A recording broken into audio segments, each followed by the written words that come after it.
قوله صلى الله عليه وسلم أكثروا من ذكري هذه من اللذات، يعني مو بتمسك سبحة تقول أبى أموت أبى أموت أبى أموت أبى أموت، لا شيء أغنية دي ربي يوفقها يا محمد. تفضل. أنا دعوت لبنات المسلمين بالأزواج وأدعو لك أنت أيضا بزوجة ثانية إن شاء الله. لا لا لا لا بكفاية واحدة. ليش يا أخي الشرع حلل لك 4؟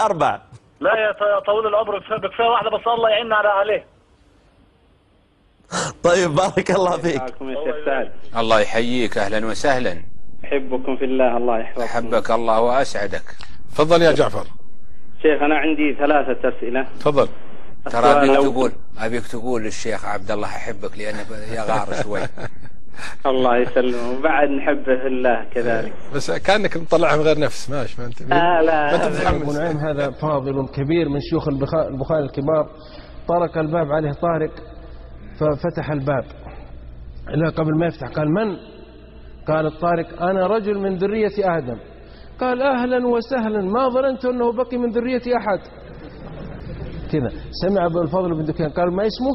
قال مسدد بن مسرهد بن عرندل بن صرندل بن مغربل بن مسلمل. قال هذه رقية العقرب، إذا قريت على الإنسان هم ملدوغ بالعقرب. يا أخي خلهم يذكرون الفجر اللي كنا فيه أول. يا أخي ترى كنا قبل 30 سنة ما نلقى 50 سنة ما نلقى صابون تغسل به. كنا ورا الغنم اللي انت خابر أنا وأبوك وجدك، وش نسوي ذلك الحين؟ كنا طول عمرك القمل داب فينا.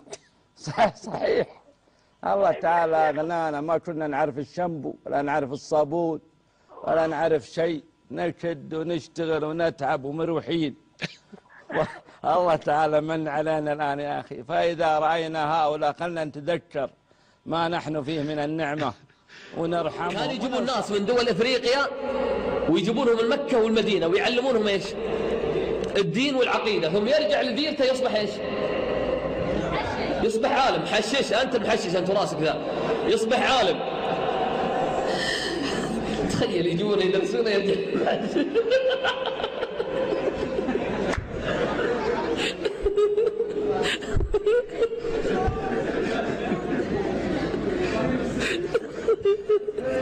هذا من اللي يقول هذا؟ ماله يستاهل جائزة. تعال الله ينفع بعلمك. أحد المضيفين كان ينظر إلي ويقترب ويبتعد، ويبدو أنه عرفني وأنا ما عرفته، فقال لي أنت فلان؟ قلت نعم. يا هلا مرحبا، أي خدمة حبيبي؟ قال أنا عندي اكتئاب وعندي ضيق الصدر وعندي ذا، أبغاك تقرأ علي رقية. قلت يا مرحبا ومسهلا، تفضل. آخر الليل وأظني قلت له لحظة بس خليني أتوضأ، ورحت وتوضأت وجلس هو، أنا على مقعدي وجلس، وضع ركبتي على الأرض وفتح صدره ووضعت يدي على رأسه وبدأت أنفث عليه وأقرأ. شوية قام يجهش بالبكاء، يبكي. وطبعا يكون في الإنسان زفرات فلما انتهى تفاجأت إذ مضيفة تأتي وتفتح صدره. قالت الله يجزاك، الله يجزاك يا شيخ، الله تقرا عليه.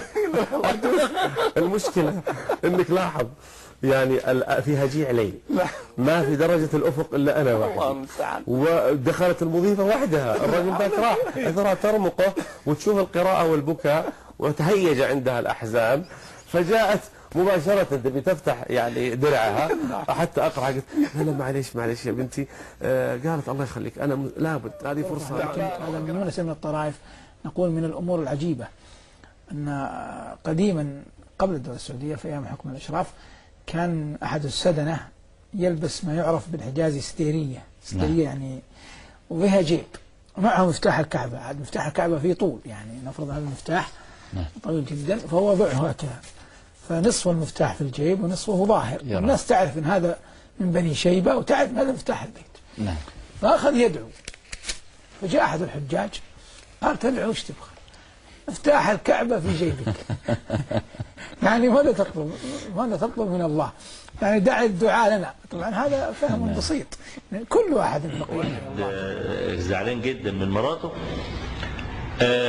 برغم انها ما قصدت الا خير، راجل فلاح يعني. فالحمار بتاعه مات، دخل زعلان، مالك يا ابو فلان؟ الله الحمار مات. قالت له وماله يا اخوي؟ ده انت دخلتك علينا ب100 حمار.